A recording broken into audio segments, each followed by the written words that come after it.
Ada banyak peristiwa dalam sejarah Indonesia yang tidak boleh kita lupakan. Dari pembantaian di Tanjung Priok, kekerasan yang terus terjadi di Papua, hingga polemik Undang-Undang TNI yang mendapat penolakan dari masyarakat. Apa yang sebenarnya terjadi? Mengapa kekerasan ini terus berulang? Dan bagaimana dampaknya bagi kita semua?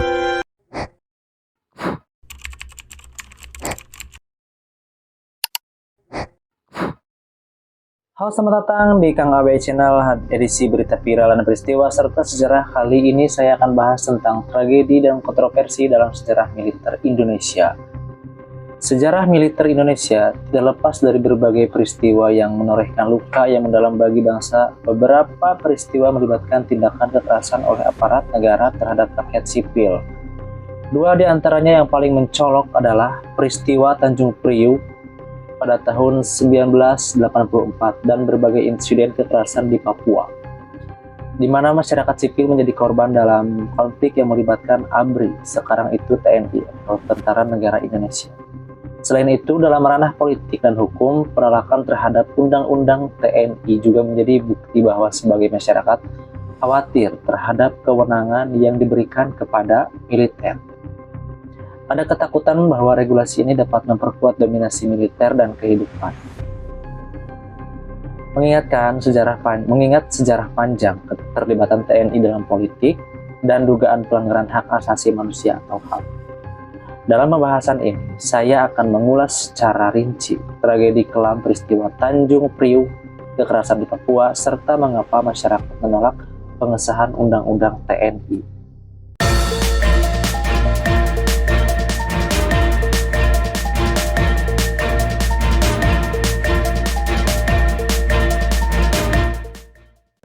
Yang pertama, saya akan bahas peristiwa Tanjung Priuk pada tahun 1984. Pada 12 September 1984, tragedi berdarah terjadi di Tanjung Priuk, Jakarta Utara. Peristiwa ini dipicu oleh ketegangan antara masyarakat Muslim setempat dengan aparat keamanan Orde Baru yang dipimpin oleh Presiden Soeharto. Sebelumnya, pemerintah memperkenalkan asas tinggal Pancasila yang mewajibkan semua organisasi, termasuk organisasi Islam, untuk menjadikannya sebagai satu-satunya ideologi. Hal ini ditentang oleh kelompok Islam yang merasa kebijakan tersebut mengekang kebebasan beragama. Ketegangan semakin meningkat setelah aparat menangkap beberapa aktivis Islam yang dianggap berseberangan dengan pemerintah. Hal ini memicu kemarahan masyarakat yang akhirnya melakukan demonstrasi besar. Kronologi penembakan pada malam 12 September 1980. Ribuan massa berkumpul di Masjid As-Saadah Koja, Tanjung Priuk untuk mendengarkan ceramah yang mengecam kebijakan pemerintah.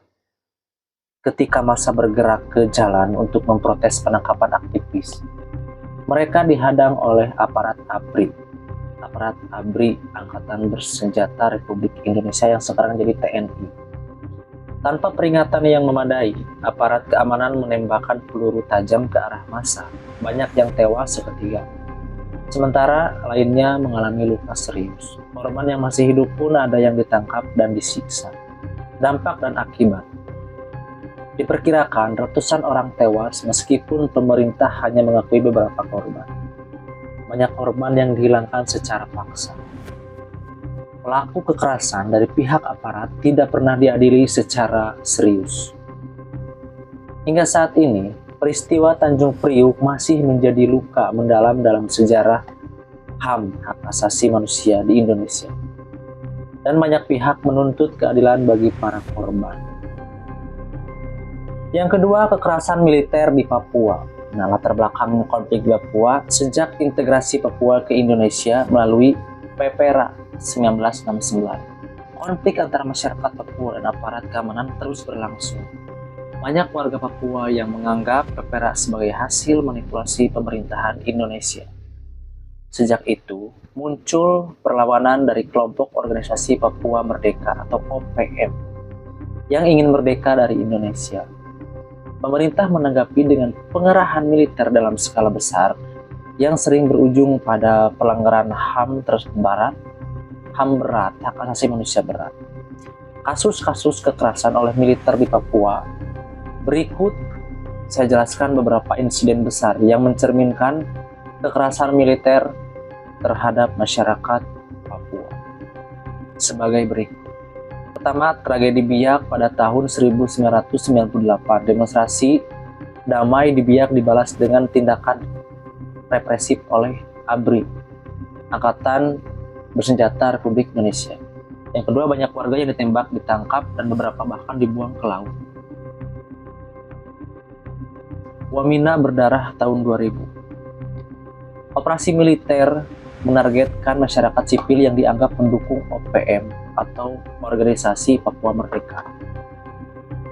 Rumah-rumah dibakar, warga disiksa, dan banyak yang mengungsi. Yang ketiga, ada kasus Panilai tahun 2014. TNI Polri menembaki warga sipil yang melakukan demonstrasi. Yang kelima, anak muda tewas dan puluhan lainnya terluka. Saya juga baru tahu guys sejarahnya. Dampak kekerasan militer di Papua. Yang pertama, trauma dan ketakutan massal di kalangan masyarakat Papua. Yang kedua, pelanggaran hak asasi manusia berat yang belum mendapatkan keadilan. Yang ketiga, ketidakpercayaan terhadap pemerintahan pusat semakin meningkat. Jadi banyak masyarakat Papua yang nggak percaya sama pemerintahan pusat. Jadi karena konflik ini masih terus berlangsung, hingga saat ini dengan berbagai laporan kekerasan yang dilakukan oleh aparat keamanan terhadap warga sipil Papua. Penolakan masyarakat terhadap Undang-Undang TNI, ini bukan hanya di Papua ya, semua masyarakat Indonesia. Apa itu Undang-Undang TNI? Undang-Undang TNI adalah regulasi yang mengatur fungsi, tugas, dan kewenangan TNI di Indonesia. Salah satu poin yang paling kontroversial adalah mengenai dui fungsi militer, yaitu keterlibatan TNI dalam kehidupan sipil dan politik. Mengapa masyarakat menolak? Yang pertama, ancaman militerisme dalam kehidupan sipil. Undang-undang TNI berpotensi memberikan wewenang lebih besar kepada militer dalam urusan sipil. Terus, hal ini mengingatkan pada masa Orde Baru, di mana ABRI atau Angkatan Bersenjata Republik Indonesia memiliki pengaruh besar dalam politik dan pemerintahan. Pelanggaran HAM yang belum diselesaikan. Salah satunya ada banyak kasus pelanggaran HAM oleh militer yang belum mendapatkan keadilan. Ada juga masyarakat khawatir undang-undang ini justru akan memperkuat impunitas aparat militer. Dampak yang ketiga, kekhawatiran akan revisi undang-undang yang menguntungkan TNI. Di antaranya beberapa usulan revisi Undang-Undang TNI memungkinkan militer lebih banyak terlibat dalam urusan ekonomi dan pemerintahan. Terus ada juga hal ini bertentangan dengan prinsip demokrasi yang menghendaki supremasi sipil atau militer. Yang menghendaki supremasi sipil atas militer, maaf. Kesimpulan dari sejarah militer Indonesia penuh dengan tragedi yang menunjukkan bagaimana kekuasaan militer bisa berujung pada kekerasan terhadap rakyat. Peristiwa Tanjung Priuk dan konflik di Papua adalah dua contoh nyata bagaimana aparat negara menindas masyarakat sipil.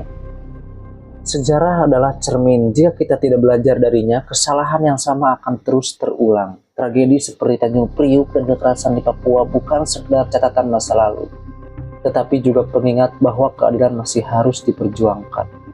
Jadi bagaimana menurut kalian? Apakah negara sudah cukup adil dalam menyelesaikan kasus-kasus ini? Tulis pendapat kalian di kolom komentar. Jangan biarkan sejarah tenggelam. Suara kita bisa membawa perubahan. Terima kasih sudah menonton. Jangan lupa like, share, dan subscribe biar kalian gak ketinggalan konten-konten menarik lainnya. Sampai jumpa di video berikutnya dan tetap jaga kesadaran kita terhadap sejarah. Terima kasih. Wassalamualaikum warahmatullahi wabarakatuh. Selamat menjalankan ibadah puasa bagi yang menjalankan.